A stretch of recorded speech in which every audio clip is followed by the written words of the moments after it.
Hello! Hi! నమస్తే. అస్సలాముఅలైకుం. నేనిలా ఉన్నాను. మరి మీరెలా ఉన్నారు?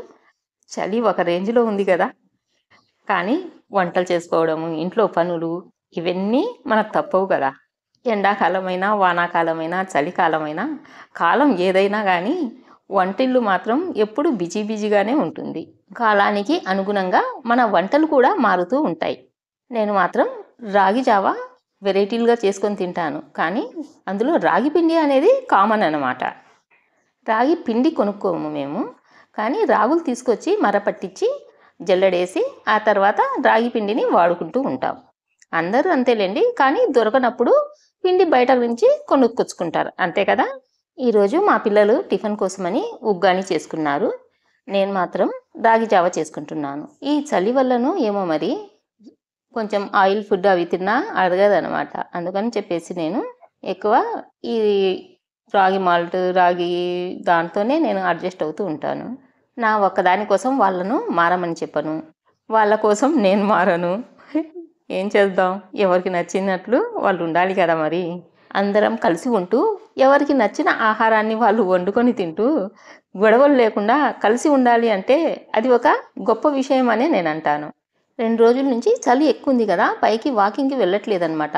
మొన్న ఒకసారి వాకింగ్‌కెళ్తే మంచు కురుస్తుంది. ఆ మంచు వల్లనో ఏమో బాగా తల అంతా పట్టేసినట్టు, ఫీవర్ వచ్చినట్టు కొంచెం బాగలేదు. అందుకని చెప్పేసి వాకింగ్‌కి వెళ్ళలేదు. ఈరోజు ఉదయాన్నే దొండకాయ వేపుడు చేసేసాము. దొండకాయ ఇట్లా రౌండ్‌గా కట్ చేసి కొంచెం వెల్లుల్లి, కొబ్బెర అదంతా వేసి ఆయిల్ తక్కువగా వేసి ఫ్రై చేశామనమాట. ఆ తర్వాత వచ్చేసి టిఫిన్‌కు ఉగ్గాని చేశాము. అందరు తిన్నారులెండి. ఇంకా కొంచెమే ఉంది. నేను తిననా ఇవన్నీ అంటే తింటాను. జస్ట్ ఒక స్పూన్ టేస్ట్ చూస్తాను. ఆ తర్వాత వచ్చేసి ఈ రాగి జావలో దొండకాయ వేపుడు కొంచెం నంచుకుంటూ అదే తింటాను. ఇందులో బెల్లం వేసి కొంచెం నెయ్యి వేసుకొని తిన్నా బావుంటది. కానీ ఈ చలికి బెల్లం మాత్రం తినట్లేదులెండి. దగ్గొస్తది ఎందుకని చెప్పేసి తినట్లేదు. ఇంకా ఆ తర్వాత బజార్‌కెళ్ళే పనుంది. బజార్‌కెళ్ళి ఇవన్నీ తీసుకొని రావాలనమాట నేను. ఏదైనా చేతనైనంత వరకు ఎవరికీ చెప్పకుండా నా పనులు నేనే చేసుకుంటాను. ఈ సీతాఫలాలు చూడండి. కేజీన్నర 100 అని చెప్పేసి నిన్న మా వాడు తెచ్చాడు. చాలా బాగున్నాయన్నమాట కాయలు. చాలా పెద్ద పెద్దగా కూడా ఉన్నాయి. ఇంతకుముందు సీతాఫలాలు ఎలా తినాలి అంటే అవి నోట్లో పెట్టుకొని అలాగే తినేవాళ్ళం. నేను మాత్రం అలాగే తినేదాన్ని. అది నోటికంతా కొంచెం గజిబిజిగా అయ్యేది. 2 ఏళ్ల క్రితం ఇన్‌స్టాగ్రామ్‌లో చూశానన్నమాట. ఇలా స్పూన్‌తో తీసుకొని తినడం. అది నచ్చింది. ఇంకా నేను అప్పటినుంచి ఇలాగే ఫాలో అవుతాను. ఇలా తింటే ఈజీగా తినొచ్చు చూడండి. లేకపోతే నోట్లో అది డైరెక్ట్‌గా మనం అలాగే తింటే ఇది పెదాలకు ఇలా అంతా మొత్తం నోరంతా పాడైపోయేది. సరే ఇవన్నీ ఇలా తిన్నాం కదా! ఆ తర్వాత ఆ పక్కన చూస్తే ఇలా ఒక బాక్స్‌లో సీతాఫలాల తొక్కలు దాంతో పాటు స్పూను ఉందన్నమాట.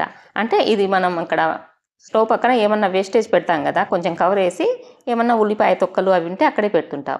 మా చిన్నోడు తినేసి అవి అక్కడే పెట్టేశాడు. ఇంతకీ ఈ బాక్స్ ఏమనుకుంటున్నారు? ఇవి మొన్న దువ్వెన ఆర్డర్ చేశాడు. ఆ దువ్వెన వచ్చిన బాక్స్ అనమాట. ఒకవేళ చూసుకోకుండా పడేసుంటే ఆ స్పూన్ ఏమయ్యేది? దువ్వెనతో పాటు అమెజాన్‌లో వేరేది కూడా ఒకటి ఆర్డర్ చేశాము. అది ఏమిటి అంటే ఖాదరుల్ సాహెబ్ ఉరుస్ ఉంది అని చెప్పాను కదా! ఆ ఉరుస్ కోసం అని చెప్పేసి యాలుకల మాలను ఆర్డర్ చేశామన్నమాట. అమెజాన్‌లో ఆర్డర్ చేసింది మా అమ్మాయి. ఇక్కడ డైరెక్ట్‌గా మాకొచ్చేటట్టే ఆర్డర్ పెట్టిందనమాట. 1500 ఎంతో మరి. తనకు డబ్బులు కూడా ట్రాన్స్‌ఫర్ చేసేసాననుకోండి. బాక్స్ ఓపెన్ చేసిన వెంటనే రూమంతా మంచి సువాసనతో నిండిపోయింది.